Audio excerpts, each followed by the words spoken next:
Hey guys, welcome to the Liberal Hive Mind, a channel solely focused on exposing the abundant hypocrisy of the left. You won't believe the topic of this video. Well, maybe you will, but the president is getting a massive victory. Once again, Trump was right, and people are coming over to his side, which you may have never expected. My friend sent me a couple tweets here, and the way he described it, as he always does, is major happening. And it really is. I had another video scheduled for today, but this one definitely takes priority. It just takes the cake. Now, we just covered the president with his platinum plan for Black America, the $500 billion investment plan in Black communities, and creating 500,000 new Black-owned businesses. And of course, we had liberals playing it down as some sort of election ploy to, quote, buy the Black vote. And we even had Tariq Nasheed pretending as if it was just a pretend bill intended for Black people and minority communities, which was going to be somehow transitioned towards white people. I don't know how that works. But get this, even Tariq Nasheed is now on the Trump train. I mean, not exactly, but he's giving the man credit and condemning the Democrats. And so this is what we've been talking about since day one. The Democrats don't have a plan. They merely tell you, you're such a victim,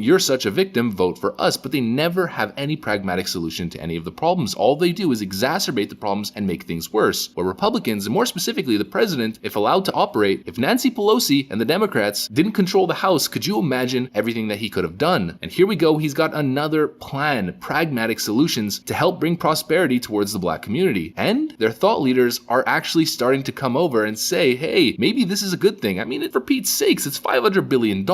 He's putting his money where his mouth is. But I gotta show you guys this. This is seriously bad news for Democrats. And the president, after his massive wins in the Middle East with the peace deals, is seemingly scoring another one. So let's get into all of this. But before we do, please make sure to leave a like, a comment, subscribe, hit the notification bell to be notified every single time I post a new video, since that's by far the best thing you can do to support the channel. And of course, like I've been promoting all day, check out the 3 Scoops POTUS t-shirt. It's only going to be available for a limited time offer. So if you guys want to bask in the glory of 3 delicious scoops, of course 3 delicious scoops of liberal tears, then click the link in the description and get yourself a t-shirt. It's greatly appreciated and it goes a long way in helping the channel. Now with that out of the way, let's roll the tape. Alright, so let's start off with context. Of course, context is king. We're starting off with Tariq Nasheed. In yesterday's video, we covered his reaction to the Trump Platinum Plan for Black America, where he wants to designate the KKK and Antifa as terrorist organizations. And Tariq says it's filled with bait and switch trick bag language. It starts off using the word black, and then when you get to the fine print, it switches to minority, i.e. in his mind, white women. So he's already getting on the defensive as if it's a bait and switch ploy to start 500,000 businesses for white women, but obviously this is complete lunacy. But good on Tariq Nasheed, because he kind of changed his tune a little bit. Check this out. I'm interested to know specifically how the $500 billion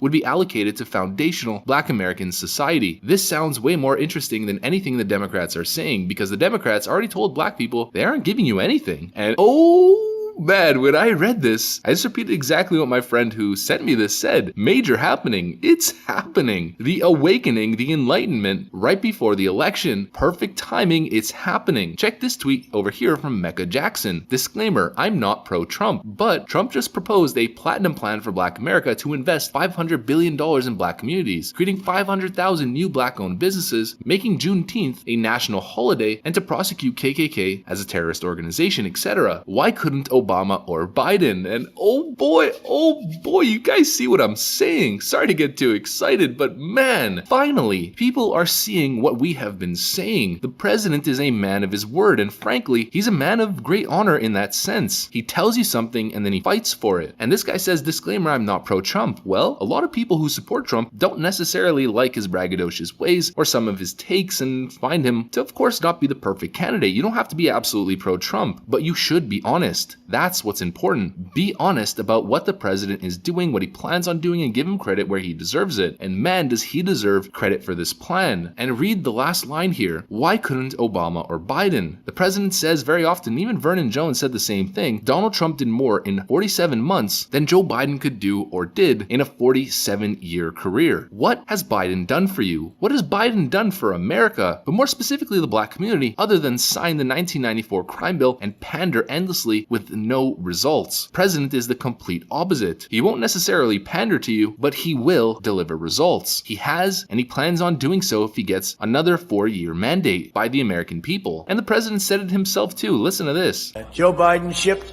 millions of your best jobs overseas hollowed out the black middle class, and with open borders, trapped children in failing government schools, sent young men to fight in endless wars. They just never end. They're coming back home. You see that. They're coming back home.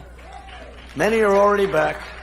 While our inner cities crumbled at home and made cities less safe and less secure, Joe Biden should not be demanding your support. He should be begging for your forgiveness. He really should be. He is totally right. The difference is pragmatism on the right side and pandering on the left side. Democrats never have a plan. They spend a whole lot of money and get a whole lot of nothing. Or they're so idealistic, living in a fairy tale land when it comes to their policy, that it just ends up backfiring. Key example, dismantling the police, which has backfired across African American communities. Check this out from the New York Times, how a pledge to dismantle the Minneapolis police collapsed when a majority of city council members promised to end policing as we know it after George Floyd's killing. They became a case study in how idealistic calls for structural change can falter. And I don't even gotta say anything else. We don't even gotta read further in this article. We know exactly what they're talking about here. Idealistic calls trying to overthrow the system or revolutionize something overnight just never works. And there's always unintended consequences, or the exact opposite happens as opposed to your stated goal. All these calls for defunding the police have done is make these communities less safe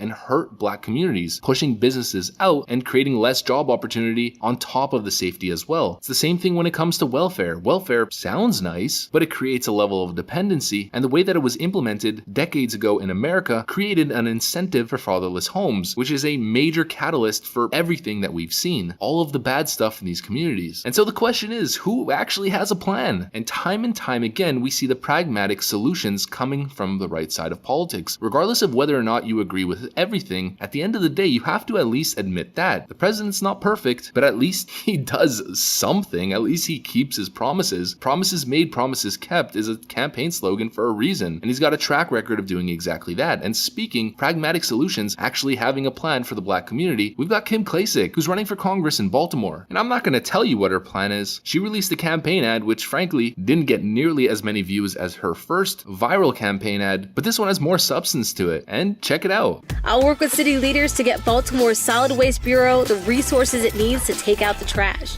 There are over 17,000 abandoned buildings in Baltimore. They are a scar on the face of our city. I will support tax credits and incentive programs to give residents a chance to buy and rehabilitate these homes. Who will live in these homes? The newly employed constituents of Baltimore City. This district needs more jobs. The best way to get them is by having businesses invest in our community.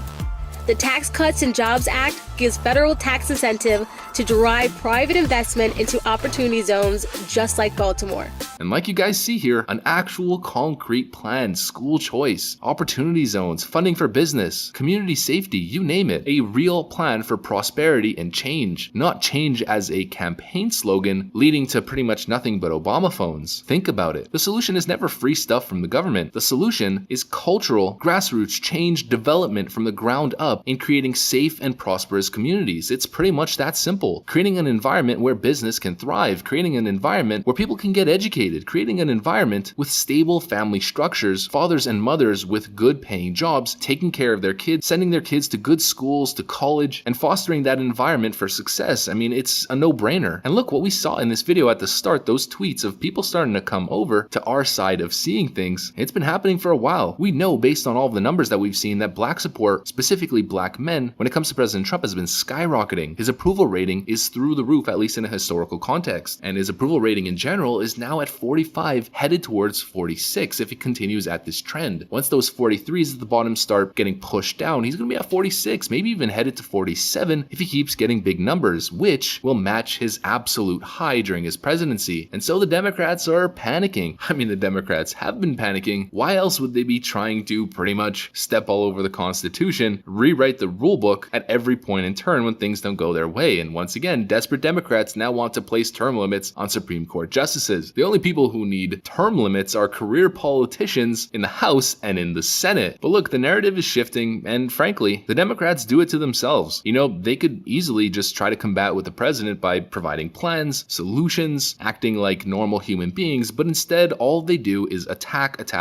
seem irrational, unhinged at every point in turn, never give the American people any semblance of hope or plan to make things better, and people see right through it. The optics are so absolutely clear. In my Amy Coney Barrett video, I specifically said every time there's a Senate hearing or a confirmation hearing, whatever it is, the Democrats make themselves look terrible. They seem partisan, they seem angry, bitter, and the optics just don't work out for them. The American people during the 2018 midterms elected a Democrat House majority to get things done for the American people, but they've done nothing but obstruct, resist, throw tantrums, and try to rewrite the Constitution and rewrite the rules of government and impeach since day one. And so despite the media working overtime to spin specific narratives, the American people are waking up to what the truth might actually be, and to such an extent that even Tariq Nasheed is giving the president credit over the Democrats. Just think about that. That really puts things into perspective. But that's what I got for you guys. And if you enjoyed this video, please make sure to leave a like, a comment, subscribe, hit the notification bell to be notified every single time I post a new video, since that's by far the best thing you can do to support the channel. And of course, if you really want to support the channel, consider picking up a 3 Scoops Trump POTUS t-shirt. It's going to be available, like I keep saying, for a limited time offer, so go pick one up if you want to help the channel. It's greatly appreciated. Hopefully you guys enjoy the design. Now it's time for me to get back to cooking up some more content for you guys. I want to thank you for watching, and I'll see you on the next one.